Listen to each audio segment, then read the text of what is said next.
opinions, eh bien, Facebook se sent pas responsable des opinions, sauf aussi pour le cas du Covid. Mais en règle générale, comme à Djibouti, au niveau des opinions, le média Facebook est très peu responsable. Qu'est-ce qu'il reste donc à l'organisation djiboutienne pour recadrer les dérapages possibles? Tout simplement des convocations. Puisque le média fait des réseaux sociaux et se déresponsabilise de certaines opinions, eh bien, il reste donc à l'administration djiboutienne de faire des convocations pour appeler à l'ordre et rappeler aussi confidentialité concernant les données sensibles auxquelles Barkhad Siraj a été exposé et auxquelles il a participé. Donc finalement, est-ce que l'association de défense des droits de l'homme, lorsqu'elle criait à l'arbitraire, est-ce qu'elle a correctement fait son travail? Non. Est-ce qu'elle ressemblait davantage à un parti politique partisan qui voulait recruter un nouveau renégat de l'UMP? La RD, elle peut recruter un renégat de l'UMP, elle peut dire tout ce qu'elle veut. Mais pour une prétendue défense des droits de l'homme, eh bien, la RDHD défend pas le droit de l'homme. Elle dit n'importe quoi. Et du coup, on comprend pourquoi Djibouti va très mal. Ensuite, il y a eu d'autres appels à des manifestations, à des émeutes à Tadjoura. Je n'ai pas de confirmation de ce qui s'est passé auprès de la communauté Afar pour défendre Barkhad Siraj. Des gens qui ne sont pas capables de manifester pour leurs droits sociaux les plus élémentaires, santé, éducation, mais manifestent pour un notable. Ça nous rappelle curieusement l'affaire Trump. Et ça prouve que par là, il y a, une priorité pour la proximité ethnique que pour les droits humains les plus fondamentaux. Donc la proximité ethnique est plus fondamentale pour certains communautaristes identitaires que les droits humains. Que ce soit droit de la vie, droit de la santé, droit à l'éducation, droits fondamentaux. Et donc ce n'est pas pour la liberté d'expression de Barkhad Siraj qu'il y a eu tout ce bruit-là. Non. Cette problématique ne concernait pas la liberté d'expression. Elle concerne un haut cadre administratif djiboutien qui s'est fait rappeler à l'ordre concernant les données sensibles auxquelles il a déjà été exposé dans son époque de responsabilité et dont il a profité des avantages. Parce que ce genre de poste, c'est des avantages. C'est des avantages en termes de primes. Et parfois même qui continuent après même la fin de l'exercice de certaines fonctions, après avoir quitté le poste, les primes, elles continuent dans le sens où, elles sont octroyées pour, on va dire, inciter cette personne à davantage de discrétion. Tout ça pour dire, l'affaire Barkhad Siraj, elle a été révélatrice qu'au sein de la communauté Afar, particulièrement la RDHD, ou aussi le parti politique RD, ainsi que tous les autres qui ont fait, qui ont été actifs sur les réseaux sociaux la semaine dernière, ou qui ont fait des appels à l'émeute, tous ces gens-là, pour moi, ce sont des communautaristes identitaires Afar, et pour qui les droits fondamentaux, humains, sociaux, médicaux, ou les droits, on va dire, vraiment à la liberté d'expression, n'intéressent pas, et pour qui l'ethnocratie, la proximité ethnique est plus importante que tout cela. Pourquoi maintenant l'ethnocratie est un fléau? Pourquoi c'est dangereux? Et pourquoi c'est inacceptable et inadmissible, que ce soit à Djibouti ou ailleurs dans le monde? Tout part du fait de la promotion de liberté individuelle. Or, qui dit ethnie n'est pas un choix. Il n'y a pas de liberté dans ses origines ethniques. À partir du moment où il n'y aura pas de liberté pour ses origines ethniques, eh bien, l'ethnocratie est un régime politique liberticide. Aussi simple que ça. Pareil pour la théocratie. Dans la théocratie, que ce soit islamique même, la théocratie islamique, sans même parler des autres théocraties chrétiennes ou juives, les théocraties non plus, elles ôtent une liberté d'argumentation et de contre-argumentation. Elles ôtent la liberté de pensée et d'opinion concernant les questions de preuve pour la religieuse, au niveau de la religion. Donc, dans une théocratie, c'est encore un régime liberticide. Si bien que il est facile de comprendre que les théocraties sont des régimes liberticides, eh bien, de la même manière, les ethnocraties sont aussi des régimes liberticides. Enfin, le pays donc le plus liberticide au monde, ça reste tout simplement Israël, à la fois ethnocratique et à la fois théocratique. Donc c'est le pays le plus liberticide au monde. Et si seulement les Palestiniens ou la défense de la cause palestinienne s'était fait sur des bases, on va dire, aussi simples et argumentées, que de crier au sempiternel massacre, eh bien, depuis longtemps, l'affaire palestinienne et les territoires occupés ont été restitués aux Arabes. Mais non, les débats se fait dans la mauvaise direction et dans ce sens-là, Israël continue à être le régime le plus oppressant au monde. Enfin, pour les ethnocrates djiboutiens et pour les, on va dire, les théocrates djiboutiens, ça existe. Quand j'entends par exemple le Wadad Abdurrahman Bashir ou Barkhad God, pour moi, ça c'est des ethnocrates et c'est aussi des théocrates. Pour moi, quand je les entends en plus dénoncer Israël, je me dis c'est le comble. Il n'y a pas plus ethnocrate, il n'y a pas plus théocrate que les Wadad Abdurrahman Bashir et Barkhad God. Et ensuite, ils dénoncent Israël. Et puis ensuite, ils prennent des discours de liberté, d'émancipation. Mais c'est quoi toute cette bêtise-là? C'est du n'importe quoi. Et donc, tout ça pour dire, dans la vidéo de jeudi, je me suis un peu emporté en fait sur la fin lorsque j'émettais des doutes sur l'humanité. Oui, je reviens sur ce sujet-là, donc c'était le sujet qui m'a fait retirer la vidéo concernant les doutes sur l'humanité. Doutes sur l'humanité dans le sens où il y a 100 ans ou il y a 200 ans, il était difficile de dire que l'humanité entière complote.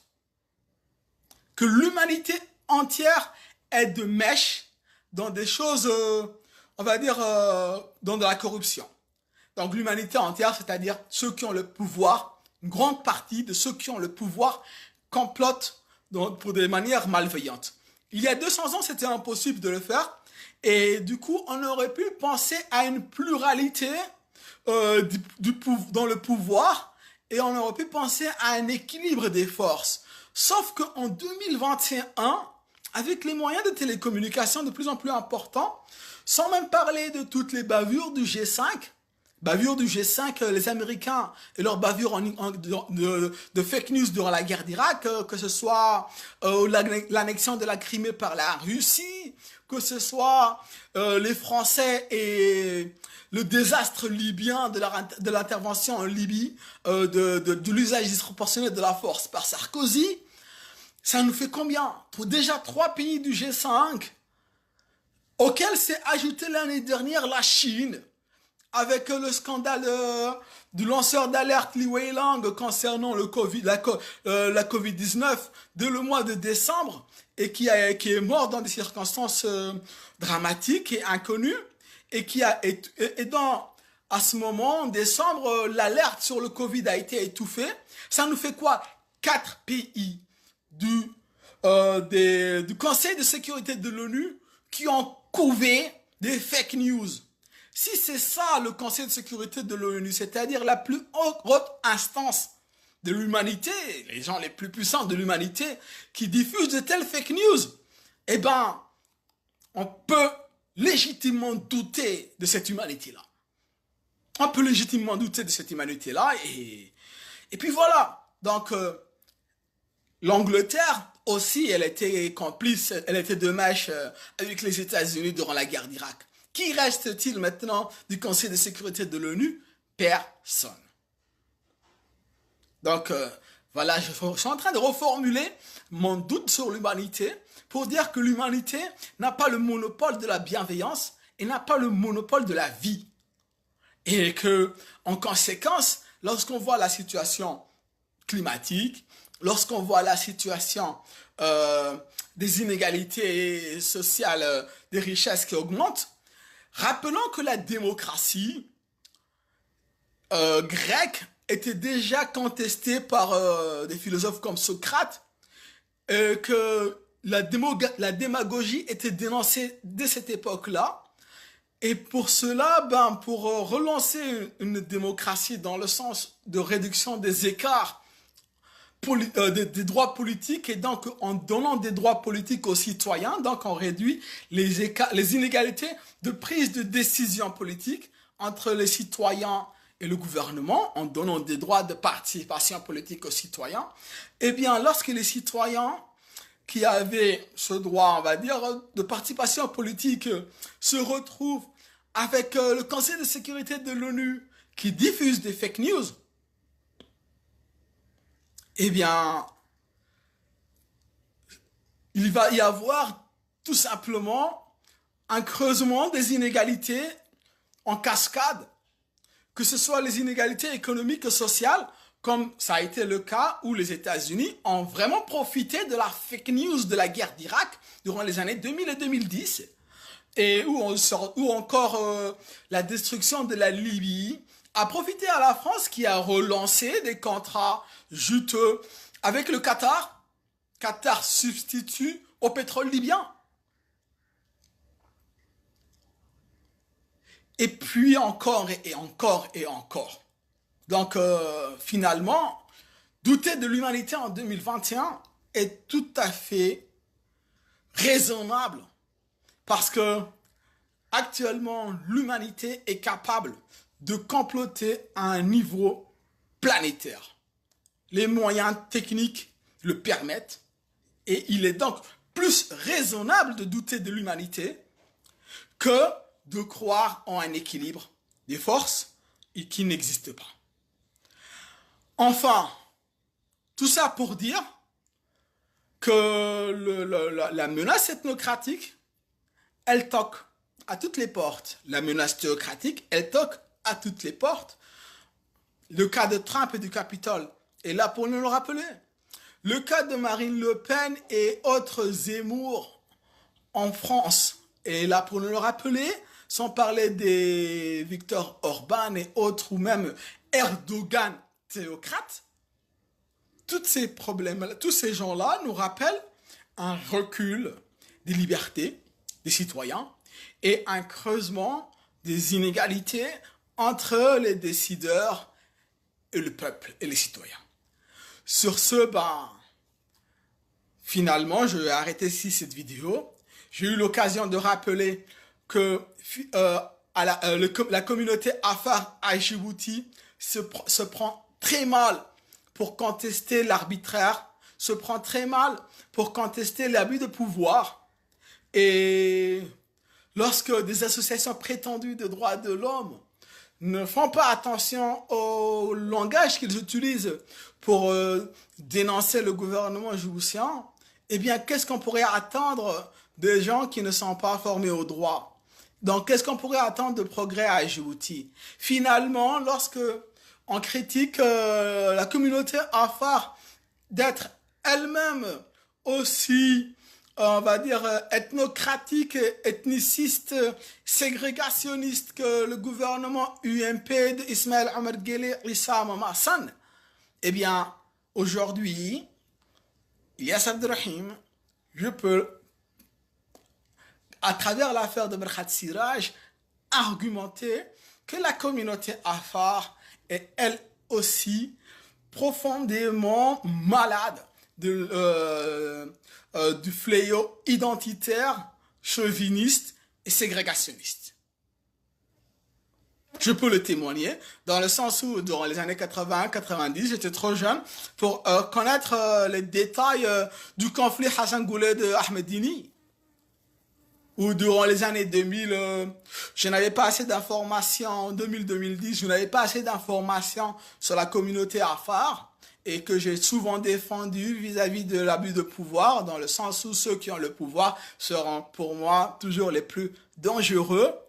Aujourd'hui, 2021, je peux aussi dire que finalement, ceux qui ont le pouvoir, ils ont beau être dangereux, ils ont aussi en face de eux une réelle menace. La communauté Afar est une menace à la communauté nationale djiboutienne. Pour dire que la communauté Mamassen ou Issa, qui est au pouvoir autour du gouvernement Hassan Ismaël Omar Guelleh, donc la mafia de Hassan Ismaël Omar Guelleh, n'est pas la seule mafia. La mafia Issa autour d'Ismaël Omar Guelleh n'est pas la seule mafia danger à la communauté nationale djiboutienne. Il y a aussi une mafia Afar qui représente elle aussi une menace. Et ce n'est pas parce que l'un est plus puissant que l'autre que la victime est forcément innocente et pure de tout vice. Pire encore, je peux même continuer à argumenter en disant que je comprends pourquoi mes tentatives de défense de la communauté Afar se sont révélées non fructueuses, puisqu'ils préfèrent leur conflit Afar-Issa qui entretient ce système mafieux et ethnocratique dont ils profitent tous les deux, plutôt qu'un discours intelligent, intellectuel, de justice et d'appel à davantage de droits et de liberté à Djibouti. Tout ça pour dire, je doute de l'humanité, que ce soit à Djibouti ou que ce soit dans le monde, et que ce doute-là, pour moi, est davantage et plus sain que une crédulité et un espoir excessif dans l'humanité. Je renonce à mon espoir de l'humanité pour l'instant. Je préfère douter. Donc ce doute dans l'humanité, il va m'entraîner dans un conflit. Il va m'entraîner dans une conflictualité. Et je préfère assumer cette conflictualité que d'espérer vainement alors que tous les indicateurs sont en rouge pour m'annoncer une alerte. Et finalement, je crois que j'ai eu raison de ne pas m'engager auprès de la RDRHD ou de la RD ou des autres partis politiques djiboutiens, puisque, et puis voilà, c'est des ethnocrates, théocrates et liberticides, et puis c'est tout. Aussi pareil, lorsqu'on me disait d'immigrer au Canada ou des États-Unis ou en Europe, pourquoi je vais immigrer chez des gens qui propagent de telles fake news depuis le sommet du Conseil de sécurité de l'ONU? Pourquoi je vais solliciter leur humanité alors que j'ai des preuves factuelles de leur des erreurs qu'ils ont commises? Des erreurs, on va dire, dangereuses et extrêmement dangereuses et malveillantes dont ils ont été à l'origine. Sur ce, ben voilà, je pense avoir tout dit.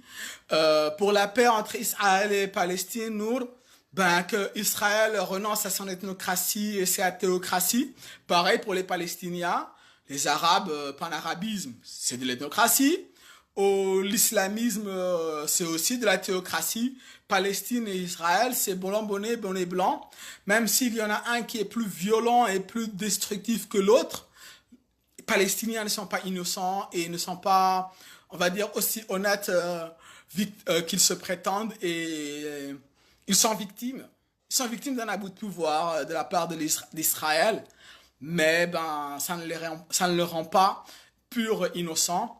Enfin, pour ce qui est des drames concernant les enfants et toutes les autres personnes indigènes, ça existe en Palestine, mais ça existe encore plus dans d'autres pays, que ce soit le drame humanitaire au Yémen, ou pire encore, le drame humanitaire des Rohingyas, ou pire encore, le drame humanitaire perpétuel d'Afrique.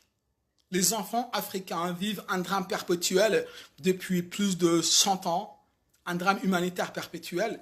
Donc, s'il y a des innocents qui sont victimes quelque part dans le monde, eh ben, je ne les oublie pas. Et je sais aussi me rappeler que ce ne sont pas ceux qui crient le plus fort à l'injustice qui sont forcément les plus grandes victimes. Du coup, le monde arabe a peut-être davantage de moyens médiatiques pour revendiquer la cause palestinienne au détriment de la cause humanitaire beaucoup plus essentielle qui sévit en Afrique, par exemple.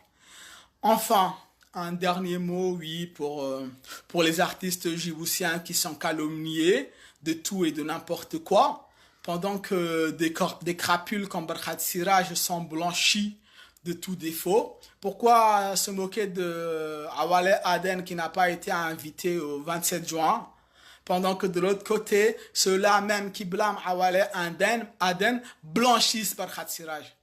Ceux qui blanchissent Barkhat Siraj devraient aussi blanchir Awale Aden. Ceux qui blâment Awale Aden devraient aussi blâmer Barkhat Siraj. Et puis même, je trouve que Awale Aden a 10 000 fois plus de talent et 10 000 fois plus on va dire, d'avenir et plus prometteur pour Djibouti. Et donc, que Barkhat Siraj, qui est complètement gâteux et qui devrait partir à la retraite. Et comme quoi, s'il y en a un de deux devant qui on devrait se montrer indulgent et essayer de tirer de son côté pour essayer de relativiser sa proximité avec l'UMP, ce sont bien les artistes djiboutiens, surtout qu'ils sont jeunes. Tout ça, encore, il y a eu Tommy le l'Ivoirien, je voulais en parler, je n'ai plus le temps peut-être. Tommy l'Ivoirien, tout le monde sait que Jet Ivory Coast appartient à Tommy, et lorsqu'il s'agit de dénoncer Jet Ivory Coast, on dit que Tommy est un étranger, mais lorsqu'il s'agit de dénoncer un Akassab, le Ledouda, on oublie que c'est Aïnaché. Lorsqu'il s'agit de dénoncer les Pat Magda, on oublie que c'est Liban Ismail. Et on préfère dire, oui, c'est le régime Massan. Non, c'est pas le régime Massan. C'est Liban Ismail. Ce n'est pas le régime Massan. C'est aussi Aïnaché. Donc, soit vous dénoncez le régime Massan tout le temps, même pour Tommy, soit vous dénoncez les individus tout le temps, que ce soit Tommy ou que ce soit Liban Ismail ou Aïnaché. Bref, comme quoi la dénonciation de Tommy est encore une calomnie ethnocratique. C'est tout. Ce n'est pas du patriotisme. Désolé, Liban Ismail, pour moi, il n'est absolument pas du tout patriotique. C'est encore un mafieux du gang Mamassan. Le genre de personne, ce qu'il a volé, ça va être difficile de prouver certaines choses. D'autres peuvent être limitées. Mais dans le futur, c'est le genre de personne qu'il faut le plus que possible, on va dire, tenir à l'œil. Plus encore même que Tommy. Parce que au cas de décès d'Ismaël Omar Guelleh, au cas de décès d'Ismaël Omar Guelleh et au cas de décès de Khadr Ahed, le même jour, de Tommy et de Liban, qui va être le pire fléau à Djibouti? Liban. C'est évident. L'argent que Liban a volé, personne ne le verra.